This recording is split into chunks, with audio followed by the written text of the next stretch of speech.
All right, and we are back, and we are going to go through our third problem, which is stability and control effort. So we have the following closed loop VX system: no disturbance, no noise. So we're going to look at something like this. We have our plant, we have our controller. System input is this. System must have a settling time less than 4 seconds. Control effort must never exceed a magnitude of this. Let's see, determine the conditions that will stabilize the unity feedback loop. Verify this is the time response and plot of the position of the poles.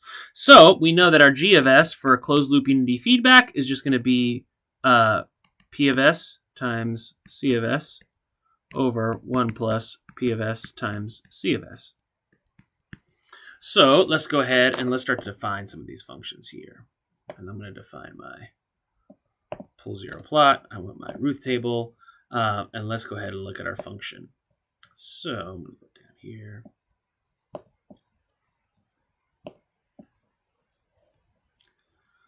Let's go ahead. Oops. Mathematica is trying to run. It's trying to wake up. Yes, I will disable the dynamic evaluation. So let's go ahead.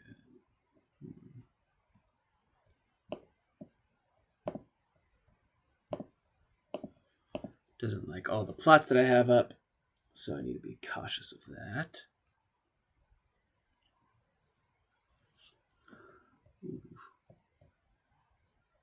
Mathematica's not liking. There we go. Disable dynamic updating, and that should always fix it. So if your computer's having trouble with that, it's just looking at the plots. So hopefully it'll run those. And then we should be okay. The table here. While that gets moving, we'll go ahead and say P of S is equal to 1 over S squared plus 10S minus 6. Then we're going to set C of S is equal to K1 plus K2 divided by S. And we're going to say our G of S is equal to PS times CS divided by 1 plus CS times PS. Let's do full simplify. And then quit the kernel here. It's taking too long. So let's go back up. Let's go ahead and run. I should probably have these functions kind of in their own. But here's our Ruth table, just in case we need that. Here's our G of S, and let's go ahead and look at our G of S. And what we'll do, so we need to determine the conditions that will stabilize and verify the time response and plot of the position of the poles. We should also know here, let's just define that our RS is going to be equal to Laplace transform 1ST. So, or let's transform of T and S, excuse me. So let's just verify that. Good. So that's our G of S. So let's do full simplify. Let's go ahead and take this and we can do expand all. Let's go ahead and do that here. And let's do G of S. K1 to K2. K2 over S. Ah, this is a problem. Be careful. Now let's get this. Now we're good to go. This looks a little bit better. All right, so we have a third order system. Makes sense because we have that controller now. So I need to do my Ruth table. It's coefficients 1, 10, K1, K1 minus 6, and then K2. Let's look at this in table form. All right, and then we need to reduce. So we need to have conditions where we need to have K2 greater than, this must be greater than 0, and then finally this as well. So greater than 0.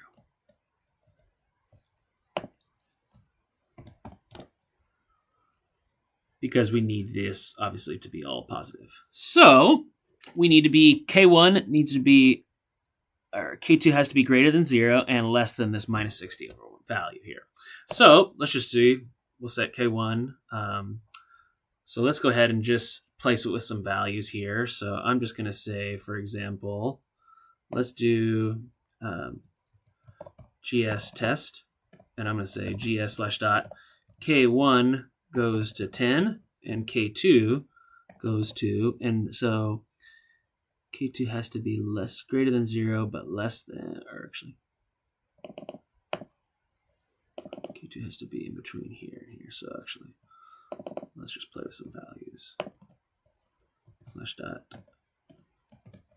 K1 goes to 10. And then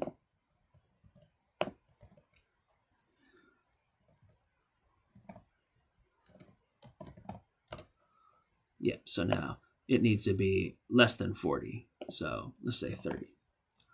So we're going to test that here. I'm just looking for stability first.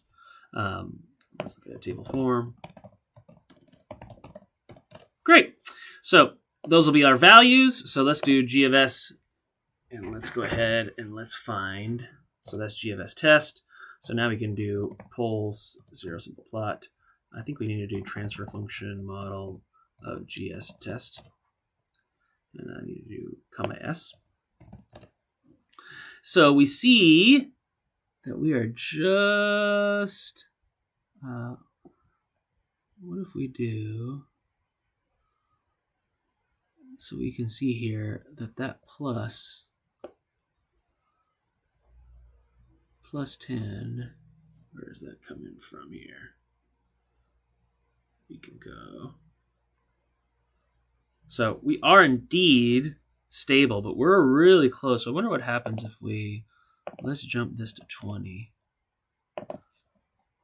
What if we jump this to 20 and we jump this to 100? What do we get? Oh, we have something a little bit. Let's just play with this for the moment. So I need to verify the time response and then plot the position of the pole. So let's do YT test is equal to inverse Laplace transform of GS test times R, basically RS, and then let's do S to T.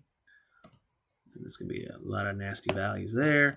But now let's do plot Y test from T from 0 to 10.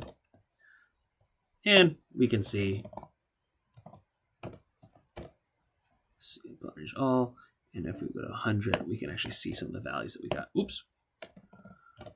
And it will be stable. So, excellent. Very damp because we can see essentially we're close to the poles here. So if we wanted to, we can kind of shift it. So now we can kind of play around with these values. All right, so we verified stability. Let's see, so we're stable. We verified with the time response and with the position of our poles, as we can see up above here. At least for this particular, at least for this particular value of basically K1 and K2, or these particular values.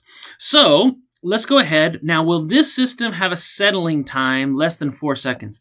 Already we can see we're not reaching that steady state value, that 0.9 here. So we're going to actually have to shift these poles actually much further to the left. So let's go ahead and let's look, and actually we can do something here. So we can do transfer function model. We can do GS test S, and I can look at my transfer function poles so that we can visualize, well, what are these? What are these poles? And obviously we want to try to push it, and let's look at it numerically. We want to push those poles, and we want to make sure essentially that we get the values there. We can see them here. So we're only at minus 0.18. So before we do that, we can also, let's go ahead and let's define our C effort. So our control effort is going to be that transfer function, which is going to be equal to CS divided by 1 plus CS times PS. And we're going to do full simplify, because I also want to visualize right now, because why not? We are going to do my C effort, my RS. Our input here is just 1. So we're going to say our UT effort. So our control effort is going to be equal to inverse Laplace transform, and we're going to say C effort times RS slash dot, and then let's just use the same for now. The same values here for our test. We're going to go down here, then we're going to go right here in terms of S and in terms of T. So this is going to be nasty, doesn't matter. And then now let's plot UT effort for time goes from 0 to 10. And let's do plot range all. Excellent. So right now, we don't exceed 60, so we're okay. But we can't push it too much. So let's start to play around and let's tune some of these parameters. So we said here, what happens when K is, so it needs to be less than this. When we were 10, and this is, let's just call it 30. Let's look at what's happening to these poles here. So we're getting further. So we need to push this pretty far, but we don't want to overwhelm that controller effort. It needs to be less than this. Can we do 10, 10? Let's see. How is that going to shift? All right, so we can actually shift the poles a little bit with this here. So how about, let's do this to 40, 40, and then 340, but let's just keep 40, 40. What do we got? All right, let's see. Let's look at this test. All right, I'm just tuning some parameters here. Let's look at the time response. Ooh, that's nice. So we can definitely see, right? We definitely probably, let's look at the control effort here. And specifically the control effort for, what do we do, 40, 40? 40, 40. So let's tune, we can calculate that a bit later, but, so what about here? Nice. All right. So we need to increase essentially that rise time here. What if we, I'm trying to think, what if we do 30?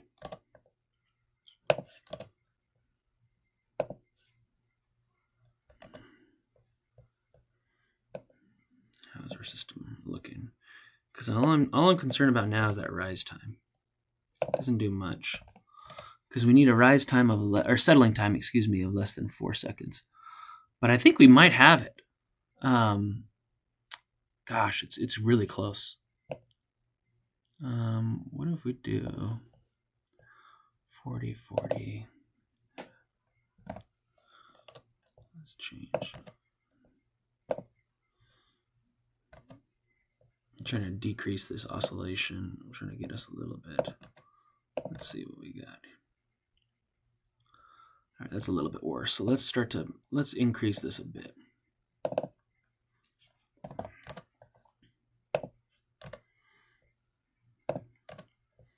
Trying to decrease those oscillations. We're just tuning the system a little bit. Oh, I think we might have got it. That's definitely a settling time of less than, we can actually calculate it if we wanted to. Actually, we definitely do want to. So let's do, what did we do? We did 40 and 50. Let's see if we can hit the magic number. Come on, control effort. Excellent. So we got it. So this will hit essentially those values. Now we do definitely want to confirm here. So actually let's do it. Let's go ahead. So it's clear if I look at my YT test /.t goes to, let's look at this numerically. So there we go. So our steady state value is that. So if I do find root of Y test, set it equal to 1.01, and then let's just set the value. Let's start searching timer 2. All right, what about 3? I don't think Y test /.t goes to here. I don't think so. Let's double check. 1.01. Nope, that's in the bound. So that doesn't make sense. So let's go back to, let's go to about 2.5. So this value will work. What about the other value? Let's just start now again at 2. So 0.99. We're looking at the 1%. 2.7, that's good. So even here, let's go ahead and take a peek. I think this is going to be perfect. So settling time, less than 4 seconds. Yep. Control effort never must exceed 60. We got it. There you go. So see you in the next video. That's your solution.